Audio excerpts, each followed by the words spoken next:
It is National Honey Bee Day. Let's give it up to those honeybees.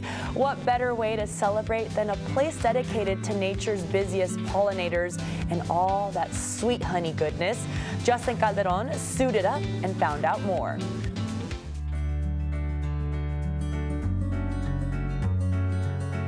Well, I'm happy to be joined by Johnny D with Johnny D's Bees. Johnny, good morning.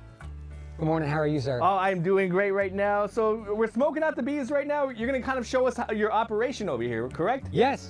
So this is a Langstrip hive. Langstrip is the name of the design. The frames in the hive goes like this. It's an 8 frame. So there's 8 frames that go this way. The size, the height is a deep.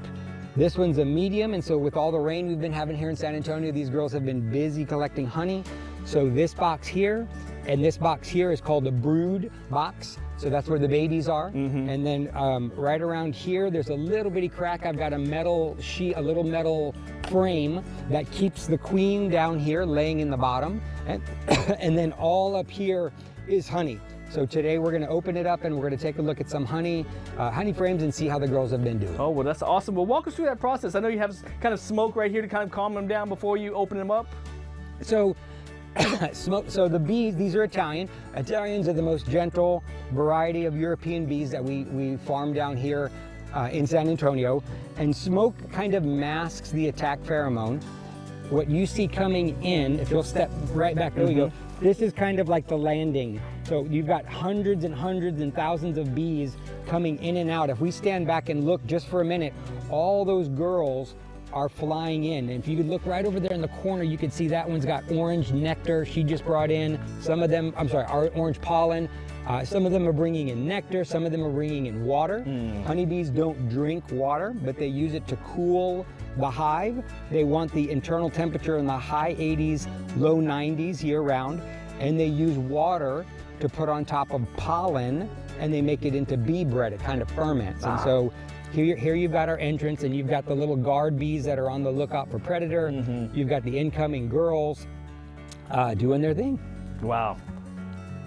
And so we're gonna lift the lid real gently.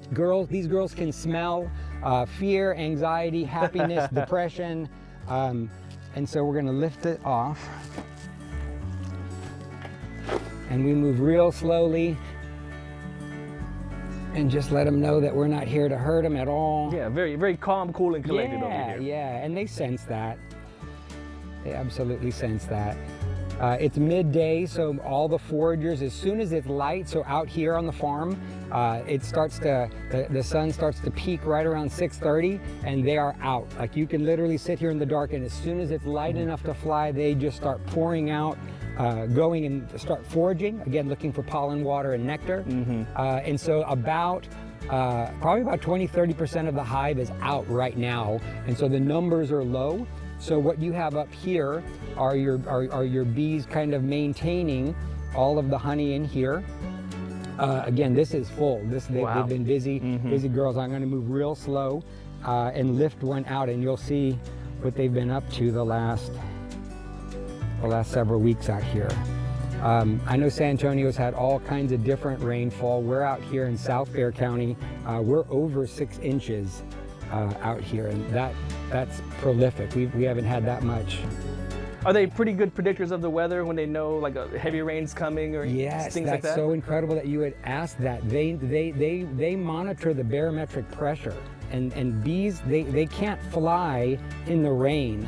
And so when the barometric pressure drops and it's like it's going to rain, they get very edgy. They get very kind of antsy. And so when it's very overcast, I don't work with the bees. When it's about to rain, I don't open up the bees because they think, okay, you've just opened up our lid. Yeah, we're very vulnerable right now. Yeah. And so again, I don't do what's best for me. I do what's best for them. And they're like us. Sometimes they can have a bad day. If I open up the lid and they just are a little more edgy, I close it up and I'm like, girls, I'll see you tomorrow. Yeah. I'm sorry, somebody bothered you. But as I lift... Yeah, it's kind of an ebb and flow with the bees right here, and Yes, kind of the synchronization here. Yeah. So this is a frame of what we call, let's see, 60,000 bees in here, and I'm trying not to kill a single one. Oh, of course, of Yes. course. So this is what we call capped honey. So when they fill the little hexagons, they start to build a little cap, and every single one has its own little bottle cap. So there are thousands of bottle cap, like little lids. Each individual one is capped separately, and they store the honey in here. The girls will then come and fan it. There's an internal monitor inside of them, and they know when the nectar is below 17% water content, and then it turns to honey. When it's that low, it's not just that process, and then they'll cap it. And so this is all capped honey.